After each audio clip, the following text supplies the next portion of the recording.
Welcome to the Teachers on Fire podcast, where 21st century educators come to share, learn, and be inspired. We believe in the growth mindset, creativity, communication, critical thinking, collaboration, and strategic uses of education technology. Our mission is to share news and views from teachers who are crushing it in the classroom and making a difference for learners everywhere. I'm your host, Tim Cavey. Let's jump into today's episode. Today I'm speaking with Caterina Rylance. Caterina describes herself as a middle school teacher, tea addict, adventure seeker, Ukrainian Canadian, ESL enthusiast, and culture lover. Caterina, thanks so much for coming on the show today. Are you ready to talk education?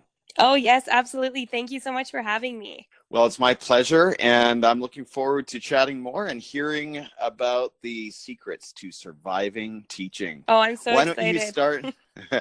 Why don't you start by describing your current teaching or education situation? Yeah, absolutely. So right now, I'm a grade 7-8 teacher at Theresa Catholic Middle School in Sherwood Park, Alberta. So we're in Western Canada, and I'm also the lead ESL coordinator of our school. So ESL being English as a second language. So I teach English, social studies, Ukrainian as a second language, and coordinate all the ESL of my school. And at our school, we're kind of the middle school model. So we range from grades 5 to 8. And we're experiencing a lot of increasing diversity as Canada's population continues to change. So kind of as my role as a teacher continues to shape itself, my duties as an ESL coordinator also have continued to grow. So kind of within that role, I do lots of testing and benchmarking of students that are new to Canada, or who have like linguistically diverse backgrounds. So just kind of helping them adapt to being in Canada and adapt to learning English. And then also providing programming for those students, providing support to teachers and professional development, and then just making sure that all the cultures that are in our school are supported and appreciated.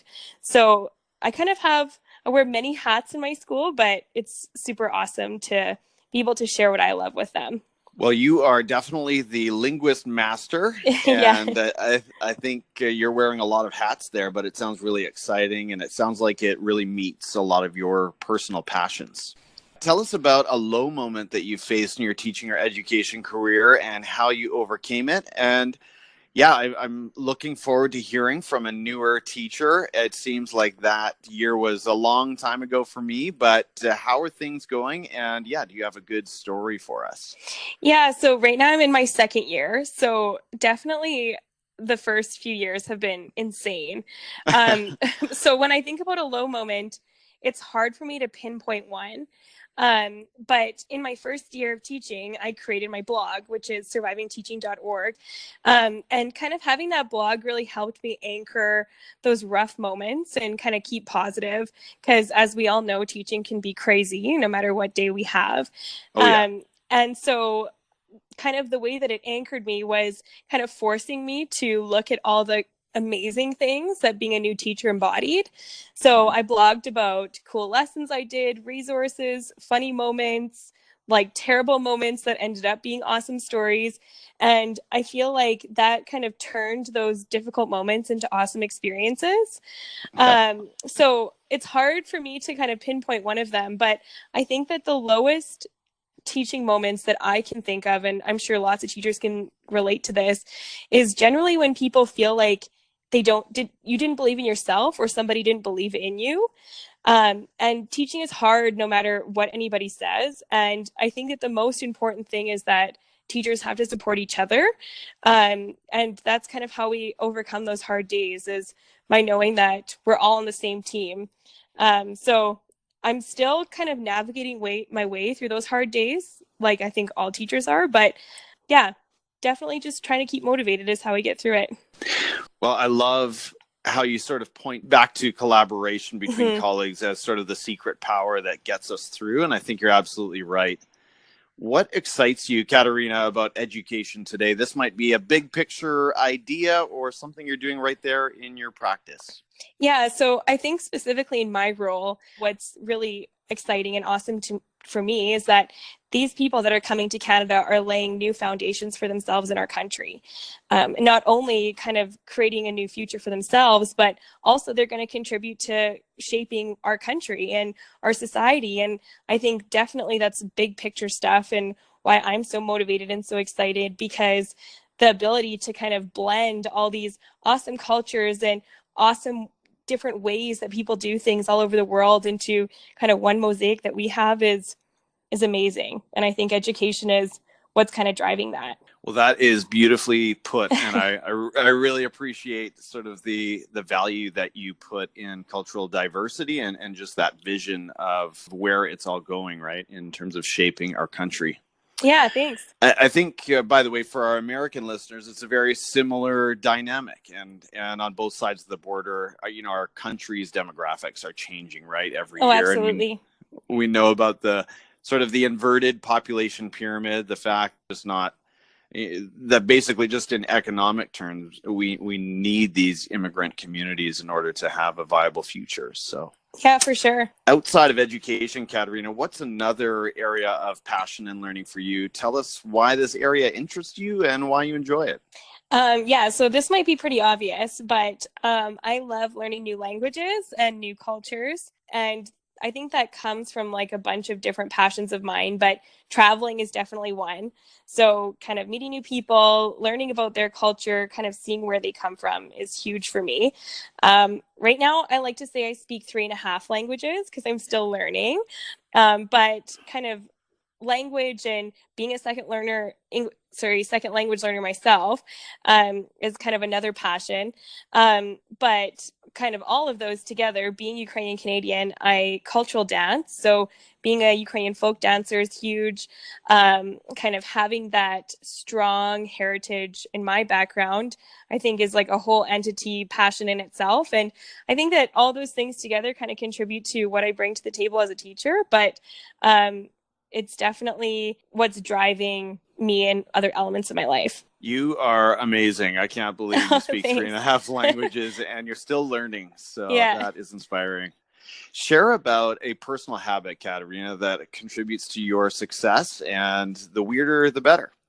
Yeah, so mine is pretty basic. I kind of asked a few friends, like, what do you think makes me successful? Or what do you think contributes to the person I am? And they said, you plan.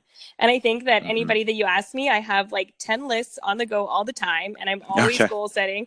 I texted my sister last week, my 5-year plan, and she's like, you're crazy. So I think that that's definitely the biggest thing for me, is that I'm always making lists, always planning. But I think kind of beyond that, it's kind of having a vision of what you want your life to be like and figuring out how you're going to get there, and then having the execution and the follow through to get there. So yeah, I definitely think I'm a big time planner, and that's kind of why I'm the way I am. Love it. Love it.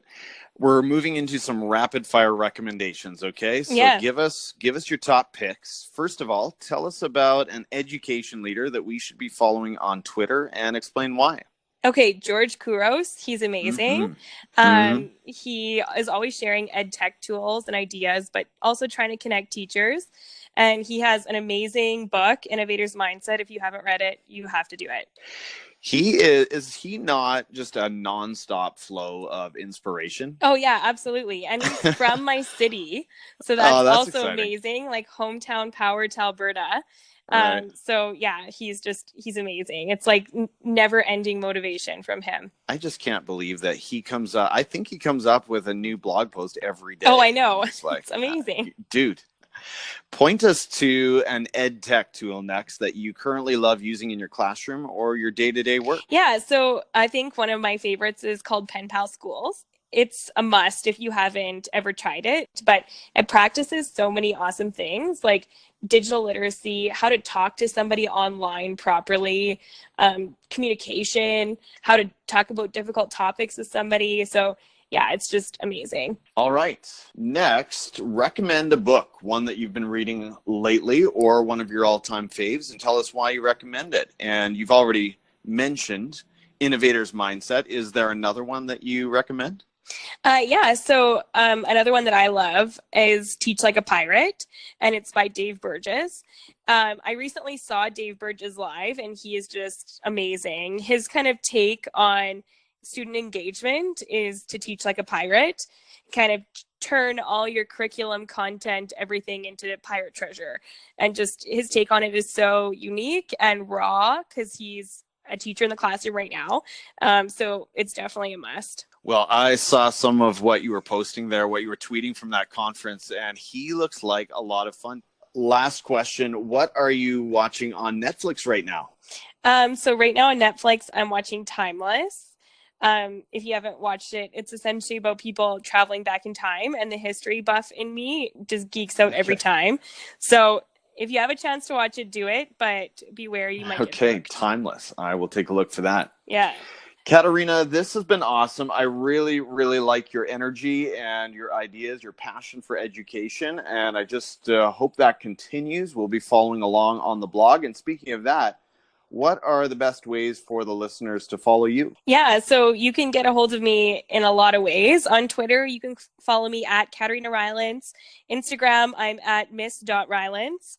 On Facebook, my page is Surviving Teaching, and my blog is survivingteaching.org. That is fantastic. I will make sure to post all of those links on teachersonfire.net. Caterina, thank you so much for this, and enjoy the rest of the school year. Oh, thank you so much.